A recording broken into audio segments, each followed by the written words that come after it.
राजस्थान में विधायकों की खरीद फरोख्त के मामले में एसओजी ने संजय जैन को गिरफ्तार कर लिया है। कल संजय जैन पर दर्ज एफआईआर की गई थी। संजय जैन वही हैं जिनकी आवाज कांग्रेस ने ऑडियो में होने का दावा किया था। संजय जैन के खिलाफ एसओजी ने राजद्रोह के तहत मामला दर्ज किया था। हमारे साथ हमारे दो सहयोगी इस वक्त जुड़ रहे हैं। भवानी हमारे साथ जयपुर से हैं और अनुराग ढांडा हमारे साथ दिल्ली से इस वक्त जुड़ चुके हैं। लेकिन आपको बता दें, दरअसल संजय जैन है कौन? राजस्थान के ऑडियो टेप कांड में कांग्रेस और बीजेपी के आरोप प्रत्यारोप के बीच एक नाम बहुत प्रमुखता से सामने आया और ये नाम है संजय जैन का, जिस पर इस पूरे मामले में सूत्रधार होने का आरोप लग रहा है। क्योंकि राजस्थान टेप कांड में उछला संजय जैन का नाम, एसओजी संजय जैन से पूछताछ कर रही है। राजनीतिक गलियारों में संजय जैन की ऊंची पहुंच मानी जाती है। हर सरकार में नेताओं से अच्छे संबंध उनके रहे हैं। कांग्रेस नेता और पूर्व मंत्री वीरेंद्र बेनीवाल के करीबी माने जाते हैं।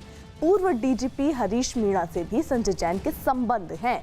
बीजेपी के पूर्व प्रदेश अध्यक्ष अशोक परनामी से भी अच्छे रिश्ते बताए जाते हैं। हमारे साथ भवानी है और अनुराग ढांडा भी हमारे साथ जुड़े हुए हैं। सबसे पहले भवानी का रुख करना चाहूंगी। भवानी, यानी एसओजी का ये बड़ा कदम और बड़ी कार्रवाई की गई है। देखिए, संजय जैन से 2 दिन से पूछताछ की जा रही थी और अब उनको अरेस्ट कर लिया गया। और जिन धाराओं में उनको अरेस्ट किया गया, राजद्रोह की धारा लगाई गई है 124 और दूसरी 120 भी साजिश का आरोप लगाया गया। उन पर यह आरोप लगाया गया कि एक सरकार को गिराने की साजिश का आरोप है कुछ लोगों के साथ मिलकर। और लेकिन अब संजय जैन की जो गिरफ्तारी है उसके बाद में मुश्किल बढ़ जाएगी गजेंद्र सिंह और भंवरलाल शर्मा की और विश्वेंद्र सिंह। इसके अंदर 3 नाम और है। भंवरलाल शर्मा और विश्वेंद्र सिंह के वॉइस सैंपल लेने के लिए कल ही टीम मानेसर गई थी, लेकिन मानेसर उस होटल में विधायक नहीं मिले। अब एसओजी का कहना है कि वो उनको तलाश करेगी, यानी कि जो कैंप के अंदर जो विधायक रखे हुए हैं उनमें से 2 विधायकों की तलाश के लिए एसओजी ने अभियान शुरू कर दिया गया। अब अगर दूसरा जो गजेंद्र सिंह के खिलाफ किसी तरीके की अगर कार्रवाई की एसओजी कोशिश करती है तो जाहिर तौर पर यह बड़ा मसला होगा, क्योंकि गजेंद्र सिंह केंद्रीय मंत्री है और उसके लिए एक प्रक्रिया अपनाई जाती है। ये दबाव बनाने की कांग्रेस की तरफ से पूरी रणनीति अपनाई जा रही है। दूसरी तरफ से बीजेपी ने भी एक केस दर्ज करा दिया गया है कि ये ऑडियो टेप फर्जी है और लोकेश शर्मा जो मुख्यमंत्री के ओएसडी उनके खिलाफ केस दर्ज कराया गया। इसके अलावा जो रणदीप सुरजेवाला और महेश जोशी और गोविंद सिंह डोटासरा के खिलाफ भी कराया गया कि मानहानि का केस दर्ज कराया कि इनको अरेस्ट किया जाए। ये जिस ऑडियो टेप के आधार पर दावा किया जा रहा है वो ऑडियो टेप फर्जी है। जी अनुराग हमारे साथ जुड़े हुए हैं। अनुराग, कल होटल पहुंचे थे गुड़गांव में ये टीम और करीबन 1 घंटे का इंतजार करना पड़ा था। उसके बाद क्या हुआ था? क्या ये ऑडियो किसकी है उसकी जांच के बाद ही पूछताछ के लिए बुलाया जाएगा? देखिए, हरियाणा पुलिस का ये कहना है कि प्रॉपर डॉक्यूमेंटेशन नहीं था जो टीम आई थी एसओजी के उनके पास, इसलिए उनको परमिशन नहीं दी गई। जब सेटिस्फाई कर दिया उन्होंने डॉक्यूमेंटेशन के साथ, उसके बाद उनको अंदर जाने की इजाज़त दी गई और अंदर दोनों एमएलए नहीं मिले। हमारी जो जानकारी है सूत्रों से जो हमको जानकारी मिल रही है, जिन भी एमएलएज का कंप्लेन में या एसओजी की जाँच में नाम है वो तमाम एमएलएज को यहाँ से शिफ्ट कर दिया गया है। आईटीसी जो यहाँ पर रुके हुए आईटीसी भारत में तमाम एमएलएज, वो 2 एमएलए यहाँ पर मौजूद नहीं है। उनको किसी अनडिस्क्लोज लोकेशन पर दिल्ली में ले जाया गया है जहाँ पर कि उनको रखा गया है, लेकिन वो एसओजी के पास भी जानकारी नहीं है और वो जानकारी अभी तक हमारे पास भी नहीं है कि उनको कहाँ पर रखा गया है। तो निश्चित तौर पर एसओजी का काम इतना आसान नहीं होगा, क्योंकि अब वो अपने स्टेट के अंदर काम नहीं कर रहे हैं, वो स्टेट की पेरिफेरी से बाहर काम कर रहे हैं और वहाँ पर उनको दूसरे स्टेट्स की पुलिस के साथ भी किस तरीके से संबंध बनाकर काम करना होगा वो बेहद महत्वपूर्ण होगा। बिल्कुल अनुराग, रहिए आप हमारे साथ। इस बीच बीजेपी ने भी कांग्रेस नेता रणदीप सुरजेवाला, गोविंद डोटासरा और सीएम गहलोत के ओएसडी लोकेश शर्मा के खिलाफ एफआईआर दर्ज कराई है। बीजेपी ने आरोप लगाया कि तीनों ने फर्जी ऑडियो टेप के जरिए बीजेपी को बदनाम करने की कोशिश की है। बीजेपी ने एफआईआर दर्ज कराते हुए तीनों नेताओं की गिरफ्तारी की भी मांग की है।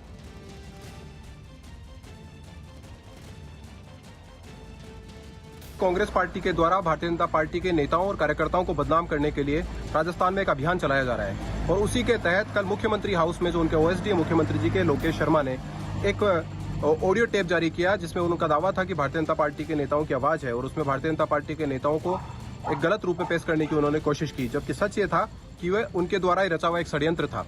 उसी को आधार बनाकर आज कांग्रेस पार्टी के राष्ट्रीय प्रवक्ता रणदीप सुरजेवाला, प्रदेश अध्यक्ष गोविंद डोटासरा, महेश जोशी जी, इन्होंने एक प्रेस कॉन्फ्रेंस की और प्रेस कॉन्फ्रेंस करके लोगों के बीच में कहने की कोशिश की कि भारतीय जनता पार्टी उनकी सरकार को अस्थिर करने की कोशिश कर रही है और उसमें पैसे का लेन देन कर रही है, जबकि ये केवल और केवल कांग्रेस के द्वारा रचित षड्यंत्र था।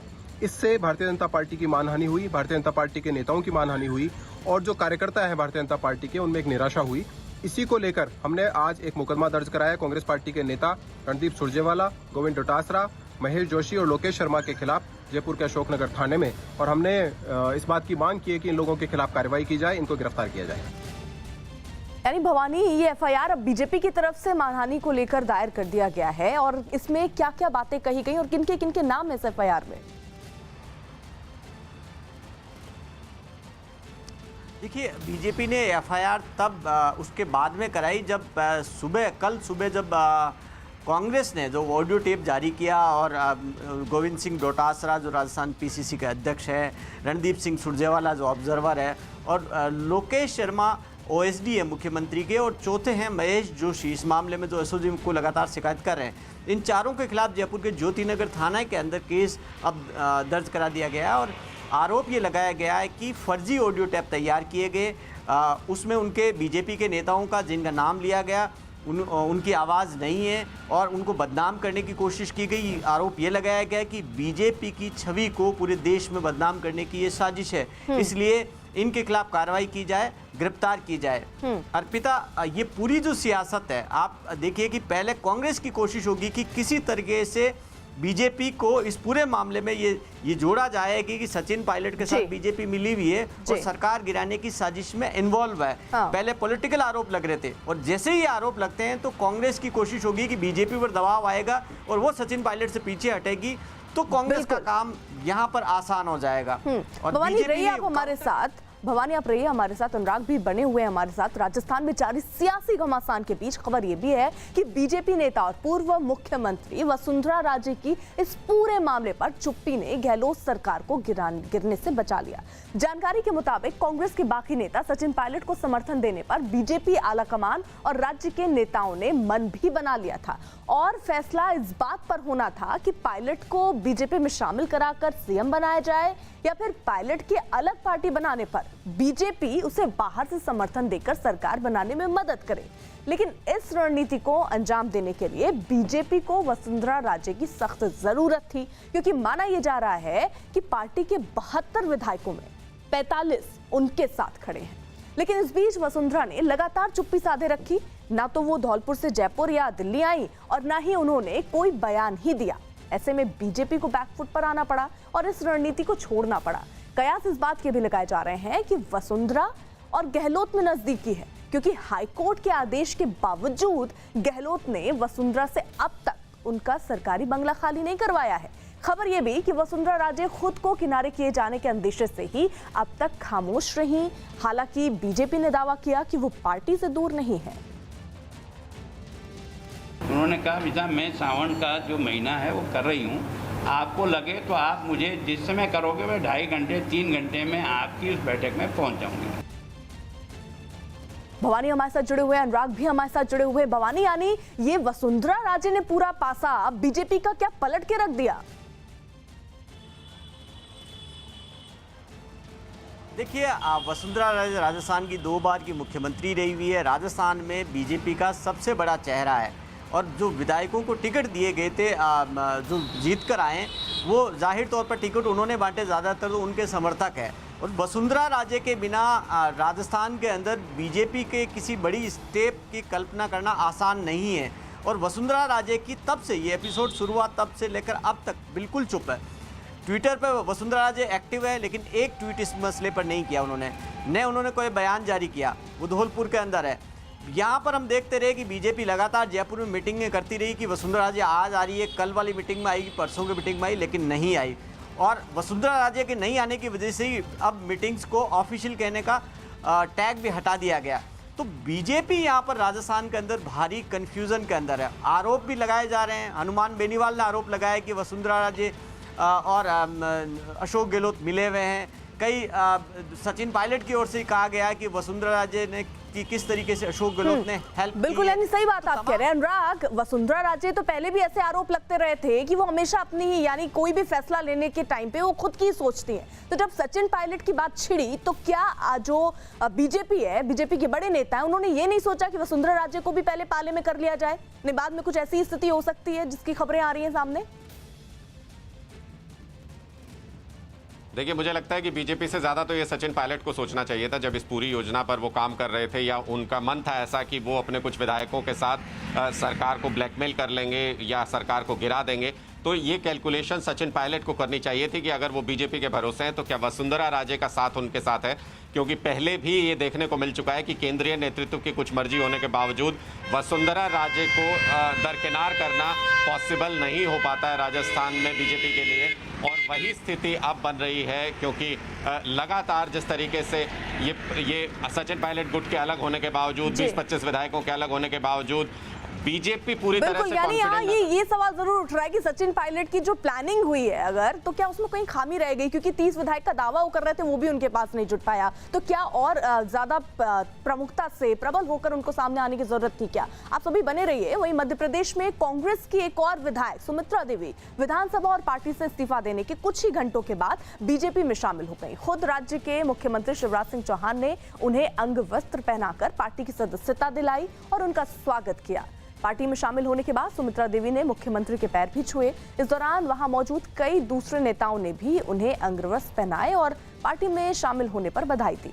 सुमित्रा देवी बुरहानपुर की नेपानगर सीट से विधायक हैं।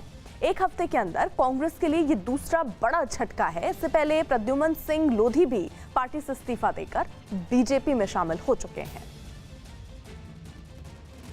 मैं इस भाजपा परिवार में उनका हृदय से स्वागत करता हूं। कांग्रेस में लोगों का दम घुट रहा है। उत्तर प्रदेश के प्रयागराज में एक लड़के के साथ मारपीट का वीडियो वायरल होने के बाद पुलिस आरोपियों की तलाश में जुट गई। बताया गया कि सब्जी मंडी में काम करने वाले इस लड़के को बदमाशों ने न सिर्फ पीटा बल्कि उससे लूटपाट भी की और घटना का वीडियो बनाकर आरोपियों ने ही उसे वायरल भी कर दिया। इस वीडियो में 4-5 लोग पीड़ित पर सवार दिखे। लड़का दर्द से चीखता रहा, लेकिन पीटने वालों ने उसकी एक नहीं सुनी। मारपीट में लड़के का सिर फट गया, पीठ पर भी चोट के निशान नजर आए। बैठे थे 4-5 लड़का जेब से पैसा तैसा निकाल के मारपीट करने लगा। हालांकि पीड़ित के शिकायत दर्ज कराने के बाद पुलिस मामले की जांच में जुट गई। शीघ्र गिरफ्तार कर लिया जाएगा। यद्यपि लड़के घर से भागे हुए हैं जिन्होंने मारपीट की है। रक्षा मंत्री राजनाथ सिंह के जम्मू कश्मीर के दौरे के दौरान पाकिस्तान ने एक बार फिर आम नागरिकों को निशाना बनाया। पाकिस्तान की ओर से फायरिंग में एक ही परिवार के 3 लोगों की मौत हो गई। पाकिस्तान ने पुंछ के गुलपुर और खड़ी करमडा सेक्टर में भारी गोलाबारी शुरू की और भारतीय सेना की चौकियों के साथ साथ रिहायशी इलाकों को भी निशाना बनाया। इस दौरान एक ही परिवार के 3 लोगों की मौत हो गई। भारतीय सेना ने पाकिस्तानी सेना को करारा जवाब दिया। में नॉर्मल रूटीन में जो खाना बना रहे थे तो उसी टाइम जो है क्रॉस शेलिंग से जो है उनकी जाने जो है वो ऑन स्पॉट उधर ही डेथ हो गई है। पहले भी हमने 12 एडमिनिस्ट्रेशन को यही बोला था कि जो भी आप मतलब फायरिंग का जो सिलसिला है ये तो हमने 15-20 साल से ऐसे ही चलता आ रहा है। तो इसलिए जो भी एक गवर्नमेंट ने स्कीम निकाली थी बंकर की, उसका भी कोई रूटीन में मतलब जो उनका 0 लाइन से स्टार्ट करने थे वो ऐसा कुछ भी नहीं है। कानपुर कांड के मुख्य आरोपी विकास दुबे ने अपने गांव के पास की एक सरकारी जमीन पर कब्जा करने के लिए वहां एक खुदाई करने वाली मशीन काम पर लगवाई थी। इसी खुदाई करने वाली मशीन का इस्तेमाल 2 जुलाई की रात पुलिस वालों पर हमले से पहले उनका रास्ता रोकने के लिए किया गया था। लेकिन हमले वाली रात से पहले यह मशीन वहां एक सरकारी जमीन पर लगे पेड़ों को हटाने और जमीन को समतल करने का काम कर रही थी। बताया गया कि विकास दुबे लंबे वक्त से उस सरकारी जमीन पर अवैध तरीके से काम करवा रहा था। इसी में जो शिविर 1.5-2 महीने से हो रहा है काम। ग्राम समाज की जमीन। ये जानकारी भी सामने आई कि सरकारी जमीन पर कब्जे की खबर पुलिस को भी दी गई थी, लेकिन आरोप है कि पुलिस ने उस वक्त विकास दुबे के खिलाफ कार्रवाई नहीं की। अवैध रूप से यहाँ पूरा काम हो रहा था। ग्रामीणों ने कई बार इसका विरोध भी किया और पुलिस में रिपोर्ट भी लिखाई, मगर उसके बावजूद भी कुछ नहीं हुआ और ये चलते रहा। इस बीच कानपुर कांड की जांच के सिलसिले में पुलिस की एक टीम फिर से विकास दुबे के गांव बिकरू पहुंची। वहां पुलिस ने बारीकी से उस जगह की पड़ताल की जहां पर विकास दुबे और उसके साथियों ने पुलिस वालों पर हमला किया था।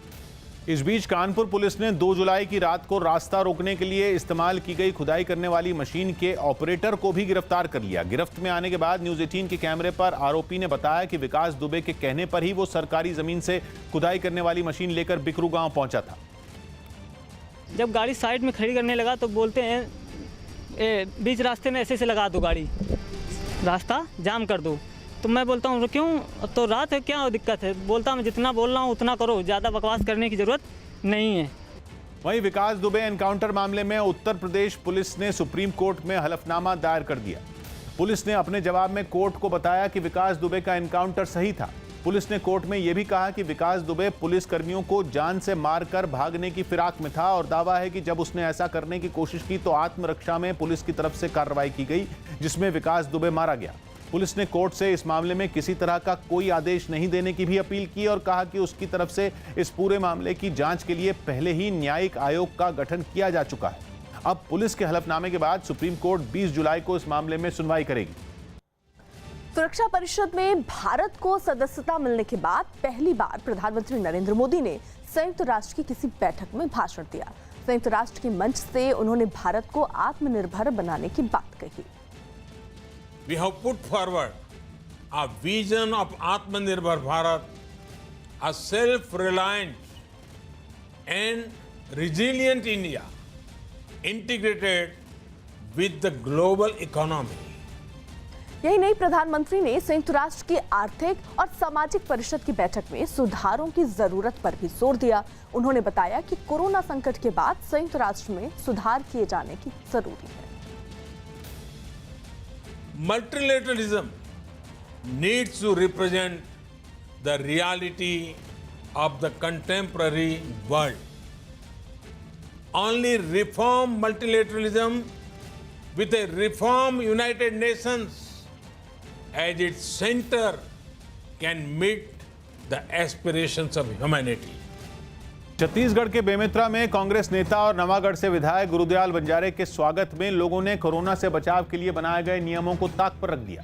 नियमों की अनदेखी तब हुई जब संसदीय सचिव बनने के बाद बंजारे पहली बार शहर पहुंचे, जहां समर्थकों ने उनका जोरदार स्वागत किया। घंटों तक सड़क पर आतिशबाजी की गई, लेकिन इस आपाधापी में कांग्रेस कार्यकर्ता कोरोना से बचाव के लिए बनाए गए नियमों का पालन करना भूल गए। जो तस्वीरें सामने आई उनमें एक तस्वीर में कांग्रेस कार्यकर्ता मंच पर संसदीय सचिव गुरुदयाल बंजारे का सम्मान करते दिखे, लेकिन इस दौरान लोगों के बीच सोशल डिस्टेंसिंग की कमी दिखी। मंच के नीचे भी लोगों की भीड़ दिखाई दी, लेकिन वहां भी लोगों के बीच 2 गज की दूरी नहीं दिखी। कुछ लोग कोरोना से बचने के लिए मुंह को मास्क से ढके दिखे, पर ज्यादातर लोगों ने इसकी जरूरत नहीं समझी। ऐसी ही एक तस्वीर में कुछ महिलाएं गुरुदयाल बंजारे की आरती करती दिखी और यहाँ भी सोशल डिस्टेंसिंग का ध्यान नहीं रखा गया। वहीं कांग्रेस नेता बंजारे कार्यकर्ताओं के स्वागत से गदगद दिखे और उन्होंने घोषणा पत्र में किए गए वादों को पूरा करने की बात दोहराई। हमने जो चुनाव के दरमियान घोषणा पत्र में जो भी वादे किए थे उनको बखूबी पूरा करेंगे। कोरोना से पीड़ित ऐश्वर्या राय और उनकी बेटी आराध्या को मुंबई के नानावटी अस्पताल में भर्ती कराया गया है। रिपोर्ट पॉजिटिव आने के बाद ऐश्वर्या और उनकी बेटी को होम क्वारंटीन पर रखा गया था, लेकिन हल्का बुखार आने के बाद दोनों को अस्पताल में भर्ती करवाया गया। अमिताभ बच्चन और अभिषेक बच्चन पहले से ही नानावटी अस्पताल में भर्ती हैं और दोनों की सेहत में सुधार बताया जा रहा है। ऐश्वर्या राय बच्चन और आराध्या को मुंबई के नानावटी अस्पताल में शिफ्ट कर दिया गया है और सबसे अहम बात यह है कि ऐश्वर्या राय बच्चन को सांस लेने में तकलीफ और हल्का बुखार, ये सिम्टम्स जो है वो उभर कर सामने आए थे। जो कुछ समय पहले टेस्ट किया गया था बच्चन परिवार का, उस दौरान भी जो है आराध्या और ऐश्वर्या राय बच्चन ये दोनों ही पॉजिटिव पाए गए थे, लेकिन इन्हें होम क्वारंटीन किया गया था। आखिर में जब सिम्टम्स दिखाई पड़े तो उसके बाद इन्हें यहाँ पर शिफ्ट किया गया है, लेकिन नानावटी अस्पताल में अलग अलग वार्डों में रखा गया है। यानी ऐश्वर्या राय बच्चन और जो उनकी बेटी हैं आराध्या, उनको एक अलग वार्ड में शिफ्ट किया गया हुआ है और फिलहाल दवाओं के डोजेज दिए गए हैं। सबसे अहम जानकारी जो उभर कर सामने आ रही है, आज बच्चन परिवार का कोविड टेस्ट किए जाने की संभावना है। 7 दिन बीत चुके हैं अमिताभ बच्चन और अभिषेक बच्चन को, ऐसे में आज उनका कोविड टेस्ट किया जाएगा और ऐसे में साथ ही साथ जो है ऐश्वर्या राय और जो बेटी आराध्या है उनका भी टेस्ट किया जाना है। सबसे अहम बात यह है कि इस टेस्ट के बाद ही स्थिति क्लियर हो पाएगी। हालांकि आराध्या बच्चन जो अभिषेक बच्चन और ऐश्वर्या राय की बेटी हैं उनमें कोई सिम्टम्स दिखाई नहीं पड़े हैं, लेकिन कहीं ना कहीं पॉजिटिव आने के बाद जो है ऐसे में जो लगातार होम क्वारंटीन के दौरान डोजेज दिए जा रहे थे, दवाएं दी जा रही थी, उन सारी चीज़ों की स्थिति आज दोपहर को क्लियर हो पाएगी। बिहार के मधुबनी में बाढ़ प्रभावित इलाके का दौरा करने पहुंचे जन अधिकार पार्टी के अध्यक्ष पप्पू यादव पर लॉकडाउन के नियम तोड़ने के आरोप लगे। एक दिन पहले ही बिहार में 31 जुलाई तक लॉकडाउन लगाने का ऐलान किया गया था, जिसके अगले ही दिन पप्पू यादव पर लॉकडाउन के नियमों की अनदेखी के आरोप लगने लगे, क्योंकि वो बिना मास्क लगाए मधुबनी जिले में बाढ़ की मार झेल रहे लोगों के बीच पहुंच गए। पप्पू यादव नाव में कुर्सी पर बैठकर बाढ़ प्रभावित इलाके का दौरा करने निकले। उनके पास लोगों से बात करने के लिए माइक भी नजर आया। उन्होंने बीच बीच में रुककर लोगों की समस्याएं सुनी और उन्हें दूर करने का भरोसा दिया। हम फॉलो अप करबे, कलो बात करबे, जरूरत पड़ते तक मंत्री से बात करबे, जिससे खुश होकर लोगों ने तालियां बजाई। पप्पू यादव, पप्पू यादव। लेकिन इन सारी बातों के बीच न तो पप्पू यादव का चेहरा ढका दिखा और न ही आसपास खड़े लोगों का। रही बात 2 गज की दूरी की, तो उसका भी दूर दूर तक कोई नामो निशान नजर नहीं आया। बिहार में बीते कुछ दिनों में कई नेता कोरोना की चपेट में आ चुके हैं। यही वजह रही कि महामारी के बढ़ते खतरे को देखकर 15 दिन के लॉकडाउन का फैसला किया गया। लेकिन आरोप है कि पप्पू यादव ने इसकी परवाह नहीं की और बाढ़ प्रभावित लोगों से मिलने पहुंच गए।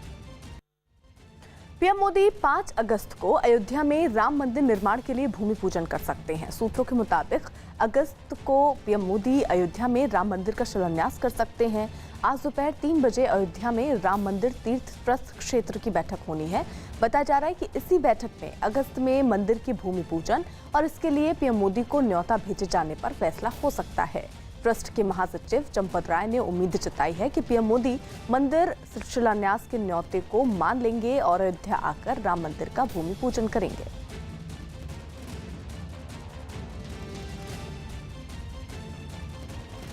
शुभ शीघ्रम, जो अच्छा काम हो उसको जल्दी करना चाहिए। ज्यादा ये जो कच्छप गति है, ढीला हिला हुआ, ऐसा नहीं। राम मंदिर का निर्माण जो है मेरा मानना है उसमें कई मशीनें लगनी चाहिए और कई मशीन लगा करके उसको जो है उसमें गति आनी चाहिए। साथ ही साथ माननीय प्रधानमंत्री नरेंद्र मोदी जी से ट्रस्ट को चाहिए कि विशेष आग्रह करके और बुलाए, क्योंकि भारतीय जनता पार्टी ने राम मंदिर निर्माण के लिए बहुत लंबे काल से लड़ाई लड़ी है और बहुत लंबा संघर्ष किया है। तो आपको बता दें, दरअसल ये बैठक अगस्त में मंदिर के भूमि पूजन और इसके लिए पीएम मोदी को न्योता भेजे जाने के फैसले इसमें बैठक में हो सकता है। ट्रस्ट के महासचिव चंपत राय ने ये उम्मीद जताई है कि पीएम मोदी मंदिर शिलान्यास के न्योते को मान लेंगे और अयोध्या आकर राम मंदिर का भूमि पूजन करेंगे। हालांकि इससे पहले प्रधानमंत्री बनने के बाद नरेंद्र मोदी वहां पर नहीं पहुंचे हैं और ये उम्मीद जताई जा रही थी कि जब मंदिर निर्माण होना शुरू होगा तो प्रधानमंत्री नरेंद्र मोदी जरूर पहुंचेंगे। 3 तस्वीरें, 5 अगस्त को भूमि पूजन है और संभावना दिख रही है कि पीएम मोदी शिलान्यास के लिए जा सकते हैं।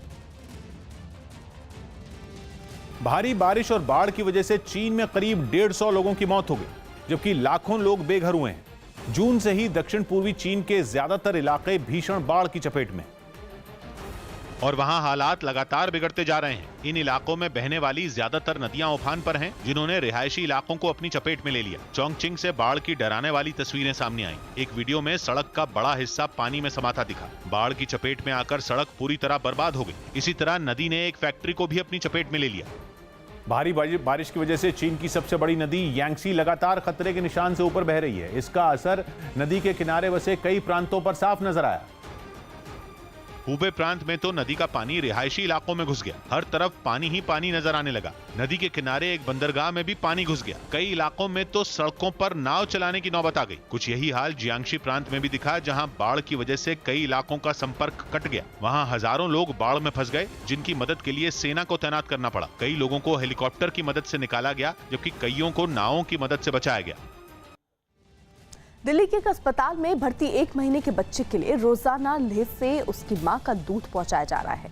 बताया गया कि बच्चे के ऑपरेशन के लिए उसे लेह से दिल्ली लाया गया, लेकिन उसकी मां बीमार होने की वजह से वहीं रह गई।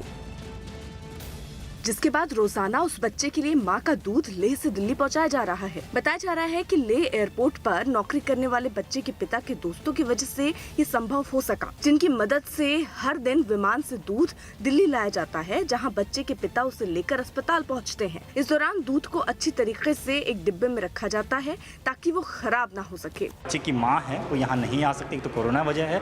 दूसरी वजह ये कि उनकी मेडिकल कंडीशन इस तरीके की नहीं है कि उनको यहाँ लाया जा सकता है। बताया ये भी गया कि जन्म के साथ ही बच्चे में एक बीमारी थी जिसका ऑपरेशन करवाना जरूरी था और लेह में इसकी सुविधा नहीं थी, जिसके बाद बच्चे को इलाज के लिए दिल्ली लाया गया, लेकिन उसकी माँ उसके साथ नहीं आ सकी। राजस्थान में विधायकों की खरीद फरोख्त के मामले में संजय जैन को गिरफ्तार किया गया।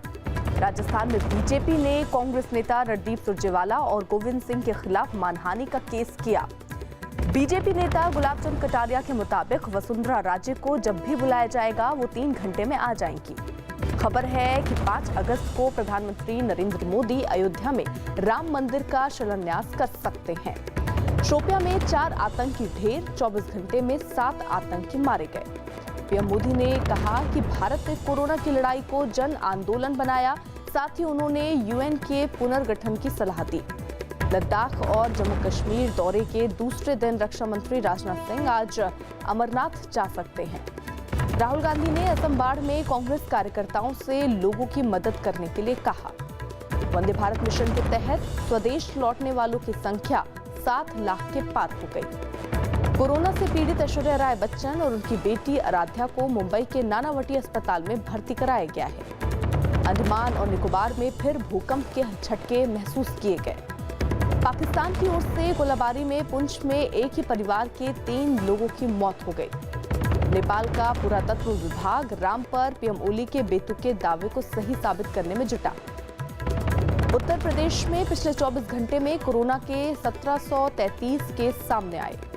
मुंबई पुलिस ने खुदकुशी मामले में सुशांत राजपूत के डॉक्टर से 6 घंटे पूछताछ की।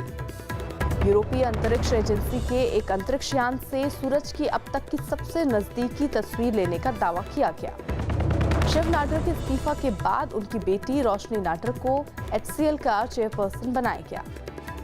दूसरे टेस्ट मैच में इंग्लैंड के 9 विकेट पर 469 रन के जवाब में वेस्टइंडीज ने पहली पारी में 1 विकेट पर 32 रन बना लिए। जम्मू कश्मीर के गांदरबल में पहाड़ खिसकने से एक 4 मंजिला इमारत के गिरने का डरा देने वाला वीडियो सामने आया। इस घटना के बाद इलाके में दहशत का माहौल बन गया। डरे सहमे लोग अपने घरों से निकलकर बाहर आ गए। लेकिन इसके बाद जो घटना हुई उससे पूरा इलाका सहम उठा। वहां से सामने आई एक तस्वीर में एक 4 मंजिला इमारत देखते ही देखते मलबे में तब्दील हो गई।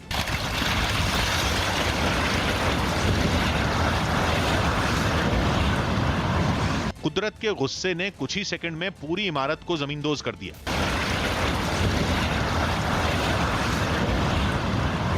इमारत में फंसे लोगों को भागकर अपनी जान बचाते हुए भी देखा गया।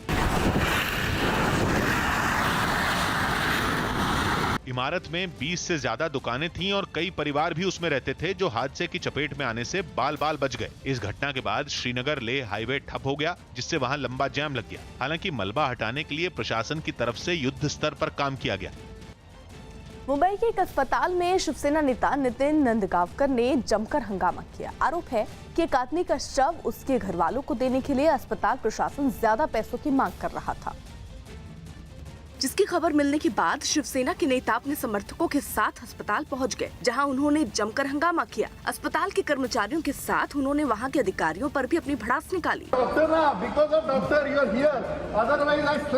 हालांकि अस्पताल प्रशासन ने उन्हें मनाने की खूब कोशिश भी की, लेकिन उनका गुस्सा शांत नहीं हुआ। अस्पताल में हुए इस हंगामे को उन्होंने सही भी ठहराया। पुलिस क्या कार्रवाई करती है, सरकार अपनी जगह पे कानूनी कार्रवाई जो है हॉस्पिटल के ऊपर वो करती रहेगी।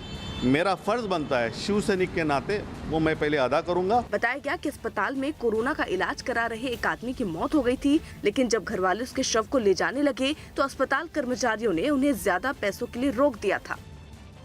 कोरोना संकट के बीच कोलकाता में पहला दुर्गा पंडाल बनना शुरू हो गया। वैसे तो इस बार पंडाल बनाने का काम करीब 1 महीने की देरी से शुरू हुआ, लेकिन उम्मीद की जा रही है कि अब बाकी पंडालों का काम भी शुरू हो जाएगा। हालांकि काम में तेजी की जरूरत के बावजूद पंडाल बनाने के दौरान कोरोना से बचाव के नियमों से समझौता नहीं किया जा रहा। और इसी की झलक कोलकाता के चोर बागान क्लब में दिखी, जिसका पंडाल हमेशा मशहूर रहा है। सिर्फ 100 दिन बाकी हैं, दुर्गा पूजा की उल्टी गिनती शुरू हो चुकी है। कोलकाता में तैयारियां शुरू हो चुकी हैं, लेकिन इस बार बदलाव के साथ। चोर बागान क्लब से पंडाल बनाने की शुरुआत हुई और मजदूरों से 2 पालियों में काम लिया जाता दिखा, ताकि सोशल डिस्टेंसिंग के नियमों का पालन हो सके। यही नहीं, काम पर आने वाले मजदूरों को सैनिटाइज करने के लिए टनल लगा नजर आया, जिससे गुजरने के बाद मजदूरों के शरीर का तापमान देखकर और उनके हाथों को सैनिटाइज करवाने के बाद ही काम पर जाते देखा गया। आयोजकों ने दावा किया कि पहले से कम बजट में पंडाल बनाने की मजबूरी होने के बावजूद बड़ा हिस्सा कोरोना से बचाव पर ही खर्च हो रहा है। कम से कम 30% हम लोग इस पे ये अलॉट किया है, ये सैनिटाइजेशन के लिए। बताया गया कि श्रद्धालुओं में कोरोना का जोखिम न के बराबर हो, इसके लिए इस बार सभी पंडाल खुले होंगे। खुले पंडाल की वजह से अहाते में बारिश का पानी जमा होने का खतरा है, इसके लिए इस पंडाल में फर्श बनाए जाते दिखे। चूंकि पश्चिम बंगाल के दूसरे हिस्सों की तरह कोलकाता में भी कोरोना के मामले तेजी से बढ़ रहे हैं, इसलिए दुर्गोत्सव समिति ने इस बार कुछ नियम बनाकर 350 पूजा समितियों को भेजे। बताया गया कि पूजा समितियों को 17 दिशा निर्देश वाले प्रस्ताव भेजे गए, जिनमें पंडाल के साथ ही प्रतिमा की ऊंचाई कम रखने को कहा गया, ताकि पंडाल और प्रतिमा को आसानी से सैनिटाइज किया जा सके। इसके अलावा ऐसा पंडाल बनाने को कहा गया है जिससे श्रद्धालुओं को पंडाल के बाहर से भी मूर्ति दिखे। पंडाल में एक साथ 25 से ज्यादा लोगों को घुसने पर रोक लगाने का भी प्रस्ताव है और पंडाल में घुसने के लिए मास्क और सोशल डिस्टेंसिंग को जरूरी किया गया है। इस बार बुखार से पीड़ित व्यक्ति को पंडाल में घुसने नहीं दिया जाएगा। बिहार के समस्तीपुर जिले में बागमती नदी का जलस्तर बढ़ने से कई इलाके पानी में डूब गए। जल जमाव की वजह से कई गांवों का संपर्क भी पूरी तरह से टूट गया और इस हालात में लोगों के लिए नाव ही एकमात्र सहारा बन गया। सामने आई एक तस्वीर में लोग नाव पर बैठकर एक जगह से दूसरी जगह जाते हुए दिखाई दिए। लोगों को अपनी मोटरसाइकिलों को भी ले जाने के लिए नाव की मदद लेनी पड़ी। सड़क और पुल सभी पानी में डूबे हुए नजर आए। कई जगहों पर तो लोगों के कमर तक पानी भरा हुआ दिखाई दिया, जिसके अलावा कई ऐसे मकान भी दिखाई दिए जिनमें कई फीट तक पानी भर चुका था। हालांकि प्रशासन की ओर से लोगों को मदद भी पहुंचाई गई। बताया गया कि एसडीआरएफ की तरफ से कई नावों को उतारा गया, जिनके जरिए पानी में फंसे लोगों को सुरक्षित जगह तक पहुंचाने का काम जारी है। कांग्रेस के 19 बागी विधायकों की याचिका पर राजस्थान हाईकोर्ट में सुनवाई सोमवार तक टल गई। स्पीकर के नोटिस के खिलाफ दाखिल इस याचिका पर करीब 3 घंटे तक बहस हुई, जिसके बाद अदालत ने मामले की सुनवाई सोमवार सुबह 10 बजे तक टाल दी। साथ ही अदालत से पायलट गुट को थोड़ी राहत भी मिली, क्योंकि हाईकोर्ट ने स्पीकर को मंगलवार शाम तक 19 बागी विधायकों के खिलाफ कोई कार्रवाई नहीं करने का आदेश दिया। इससे पहले कांग्रेस की ओर से जिरह करते हुए अभिषेक मनु सिंघवी ने सचिन पायलट की ओर से दाखिल याचिका खारिज करने की मांग की, जबकि पायलट गुट की पैरवी करने वाले हरीश साल्वे ने एक बार फिर ये कहा कि स्पीकर को विधानसभा के बाहर के मामलों में नोटिस देने का अधिकार नहीं। उत्तराखंड के उत्तरकाशी में नदी में अचानक पानी बढ़ने से यात्रियों से भरी एक गाड़ी वहां फंस गई।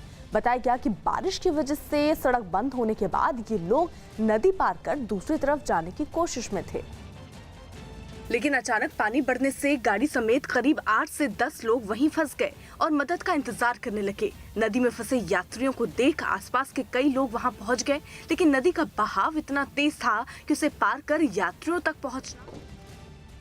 और ये तस्वीरें राजनाथ सिंह आपको तस्वीरों में इस वक्त नजर आ रहे हैं। अमरनाथ यात्रा के लिए राजनाथ सिंह पहुंचे हैं और जिस तरीके से ये तय हुआ था कल ही इनका ये कार्यक्रम कि वो अमरनाथ के दर्शन के लिए भी जाएंगे, और ऐसे में पूरी तरीके से वहाँ सुरक्षा भी बढ़ा दी गई है और राजनाथ सिंह का काफिला भी यहाँ पर अब पहुँच चुका है।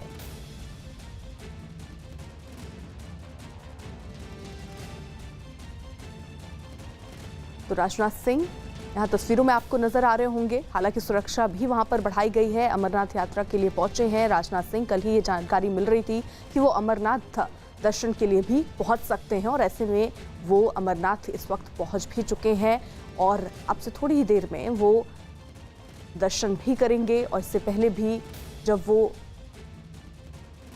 लेह लद्दाख पहुंचे वहां पर भी उन्होंने जवानों से मुलाकात की, उनसे बातचीत की, स्थिति का जायजा लिया कि फिलहाल स्थिति क्या है और उसी के साथ साथ आगे का जो कार्यक्रम उनका था वो अमरनाथ पहुंचने का था। अमरनाथ फिलहाल राजनाथ सिंह पहुंच चुके हैं। ये तस्वीरें सीधी आप देख रहे हैं। फिलहाल वहां पर सुरक्षा भी इस लिहाज से बढ़ाई गई है। आज जम्मू कश्मीर के दौरे पर भी हैं साथ ही साथ, और रक्षा मंत्री इस वक्त अमरनाथ पहुंचे हैं। इसके बाद भी कई तय कार्यक्रम हैं, जिसके बाद यहां प्रदर्शन करने के बाद उसके लिए भी राजनाथ सिंह रवाना हो जाएंगे। इससे पहले जवानों से उन्होंने मुलाकात की थी, एक हौसला उनका बढ़ाया था और ये दिखाने की भी कोशिश की थी दुश्मनों को कि भारत मुंहतोड़ जवाब देने के लिए तैयार है और किसी भी हालात से निपटने के लिए तैयार है। जवानों का हौसला एक तरीके से कल हमने वो तस्वीरें भी देखी, बढ़ता हुआ भी दिखा। अमरनाथ की पवित्र गुफा के दर्शन के लिए इस वक्त राजनाथ सिंह पहुंच चुके हैं। फिलहाल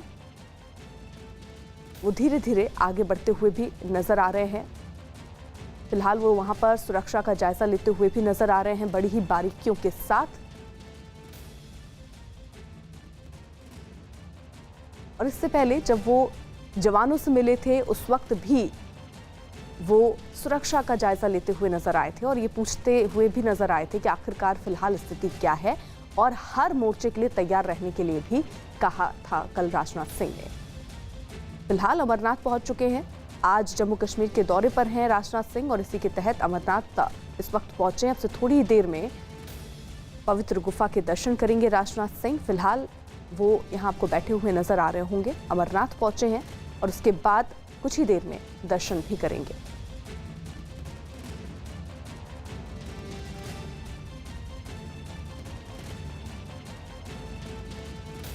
तो चीन के बाद हालांकि पाकिस्तान को भी अब चुनौती देने के लिए मिशन एलएसी के बाद मिशन एलओसी पर पहुंचे हैं राजनाथ सिंह। और एक तरीके से ये मैसेज, ये संदेश पाकिस्तान को भी कि पूरी तरीके से भारतीय सेना तैयार है, क्योंकि इसके साथ ही साथ ये भी खबरें आई थी कि जो पाकिस्तान है वो लगातार सीज़फायर का उल्लंघन कर रहा है, कई रिहायशी इलाकों को निशाना बना रहा है। हालांकि सुरक्षा बल भी मुंहतोड़ जवाब देते हुए नजर आ रहे हैं और इसी के तहत एक इसे सख्त संदेश के तौर पर भी देखा जा रहा है जब राजनाथ सिंह जम्मू कश्मीर के दौरे पर पहुंचे हैं। और फिलहाल ये अमरनाथ पहुंच चुके हैं इस वक्त मिशन एलएसी के बाद मिशन एलओसी। अमिताभ सिन्हा हमारे साथ, हमारे सहयोगी इस वक्त जुड़ चुके हैं। अमिताभ, यानी मिशन एलएसी के बाद अब ये मिशन एलओसी।